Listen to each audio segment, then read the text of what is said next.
Hey guys, it's Eric. A book was recommended to me several years ago called Extreme Ownership.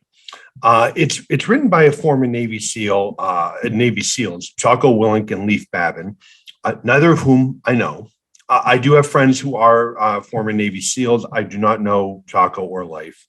Um, the book itself, Extreme Ownership, it's a bestseller, and what it is, the book discusses the lessons that they learned as Navy SEALs and how those lessons that they learned in their deployments overseas, how those leadership lessons apply to business. All right, it's a very interesting book. I enjoyed it. Um, uh, as with the book, Jocko Willink does a TED talk. And it's just under 14 minutes. It's worth the watch. All right. I'm going to put links to all of this stuff underneath the description here for the podcast. Um, right. But Jocko's TED Talk is worth watching. The book it's worth getting. You could probably find it at the library. If not, I'll put a link down. You can get it on Amazon, of course. And Jocko also has a number of other best-selling books, and he has a weekly podcast. I own several of the books. I am an avid listener of his podcast. I actually have his mug, like you drink coffee out of mug, above my desk with his "Get After It" message on it. Because listen, there are days that I come in and I'm like, I'm not really into this. I really don't want to do this.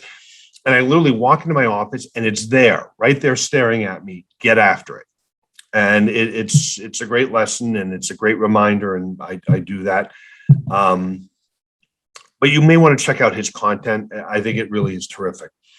So I bring this up on the podcast for the following reason. So when this book was recommended to me a number of years ago, I got the book, I read it, and I was talking to Jeff, Sklar's my law partner, and he said, "So, the book good? Yeah, the book was good, whatever.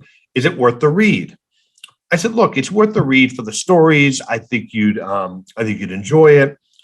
But honestly, I didn't get much out of it. And the reason I didn't get much out of it, and I don't think you would get much out of it, Jeff, is, ownership's not our problem, right? I mean, we own it. From everything from the firm to the bills to the cases, we own it. You and I do not have an ownership problem. And as far as I'm aware, I don't think Jeff ever read it. Everything with the firm, tax rep, it all starts and ends with us. So, I didn't really, I probably dissuaded him from reading it. So now, I don't know, maybe it's 4 or 5 years later, we're getting crazy with work. I'm sure many of you are too. Since the IRS flipped the switch back in June on automated enforcement, the phone is ringing constantly. Cases are coming in constantly, dealing with clients, the growth of tax rep, the launch of the app. I mean, we're getting crazy. All right. And the problem with getting too busy is like everything else. I'm kind of relying on my people. I know it's not just us. We just held one of our platinum member, retreats, and that's what we're hearing from our platinum members. Our platinum members, it's the mastermind group that runs for about 6 months, and they're reporting the same thing: the huge upsurge in cases, and just overall and for them, a lot of them they do tax returns, so it's gotten a little crazy. So last week I sat down and I got, I get work product from my team and I review everything before it goes out the door. So I sit down to review 2 letters that were supposedly ready to go out, one to the IRS on a case, one to the Connecticut Department of Revenue, and an offer package. And to say that the 3 were completely screwed up would be putting it mildly. The offer was overstated by like $85,000.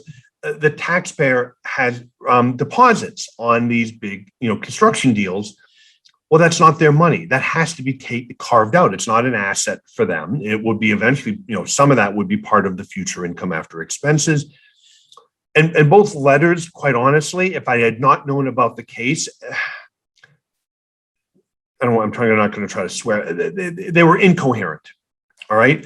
I didn't believe that anyone at the other end was going to understand what in the world we were talking about. And it's got my name on it. It's got the firm logo at the top of it.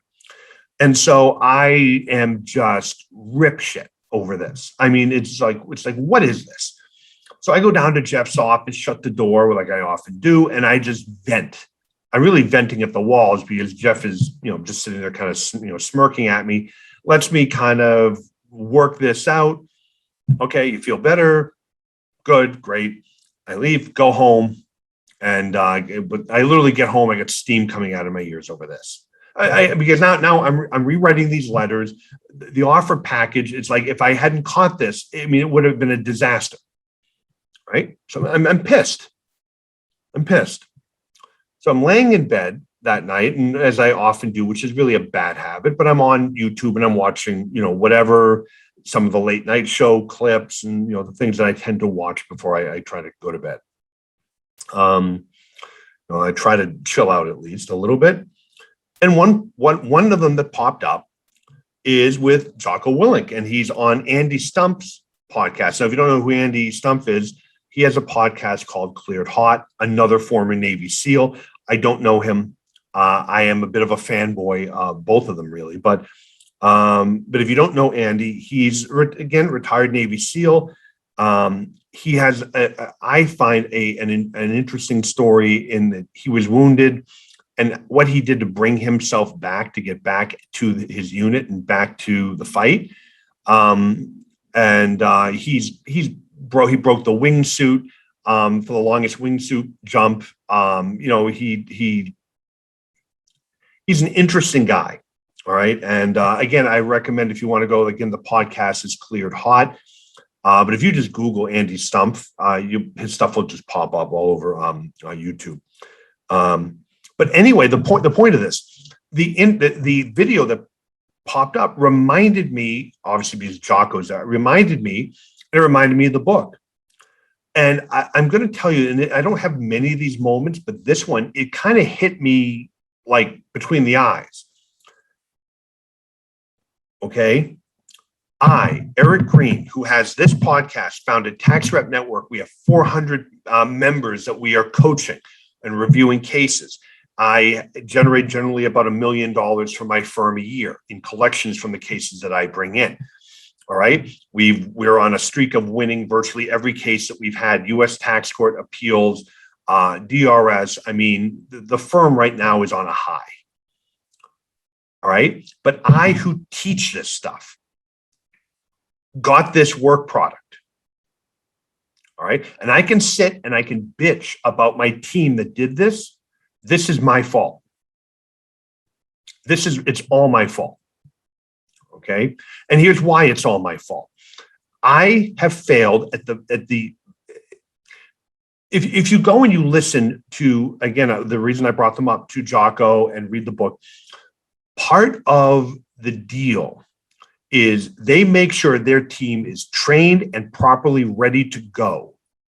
I can say go to war. They go to real war. All right. What we do here, we refer to it as a war. It's not a war. Right? I don't think anyone's trying to kill me. But the reason I'm bringing this up, I read the book and I said, yeah, we don't have an ownership problem. Honestly, I have an ownership problem. Right. And it struck me laying there, and I did. I jumped out of bed. I went downstairs. I have an ownership problem. My team is not. All right. We are not executing at the highest level. Why? Because I, Eric Green, have failed in the very basic job that I have to make sure that my team is trained and ready to go. Because had they been trained and ready to go, I would not have gotten that work product.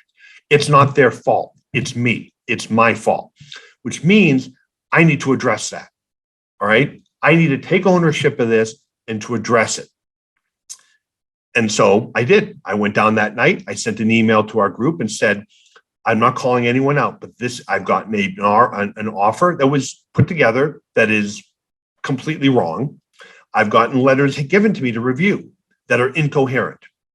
All right. And so I owe you an apology because this is my fault. It's not your fault. I have failed. This is a failure of Eric Green to properly train. And so I wanted to see how people feel if we begin doing weekly lunch and learn trainings, and I am going to begin doing the same training in-house that I am doing outside for everybody else. Because this is a failure of leadership, meaning me. And I have to tell you, it was an overwhelmingly positive response. That sounds great, Eric. But obviously, if we screwed up, let us know. I said, I will. We'll work on editing this together. We're going to fix the offer. We're going to get that out the door. But I owe you an apology. I've left you to try to do a job where I have not properly communicated and trained you. All right. And so, the reason I bring this up is honestly, it's embarrassing. But many of you and many of my members have told me that they have people and their people really aren't doing what they're supposed to do. And, we always think that we're going to find the great people, right? We're going to find great people. We're going to put the right person in the right job. Most failures are failures of leadership. All right. If you have this going on, I think what I would urge you to do is look in the mirror, recognize what you have and have not done. Now, don't get me wrong. There are some people where you will put the effort, the time, and you will train, and they just can't do it. And that person's not a good fit. And you got to, send them on their way and find somebody else. I understand that. But more often than not, people are brought in and we throw them into, we'll go figure it out. Now, don't get me wrong. There's an aspect of that. I like doing that. I'd like to see that this person is motivated, that they're smart, that they can figure things out. But part of just go figure it out is you are watching and helping and training. If you're not doing that and you're getting the kind of results I was getting, it is your fault. And you need to address that, right? The same way we're going to address it. All right. So the lesson I hope each of you take from this is when things are not going well in your practice, you need to step back and ask yourself, why is this happening? Remember, everything begins and ends with you. You need to take ownership and make sure your practice and people have what they need, they're supported, and they're trained properly to execute your plan. So with that as my words of wisdom for this week in the podcast, I'm going to give you some links below to go check out some of the content that I've mentioned here, Jocko and Andy Stumpf's content. And I'll leave you with, in the great, one is have a great rest of your week. And in the words of Jocko Willink, get after it.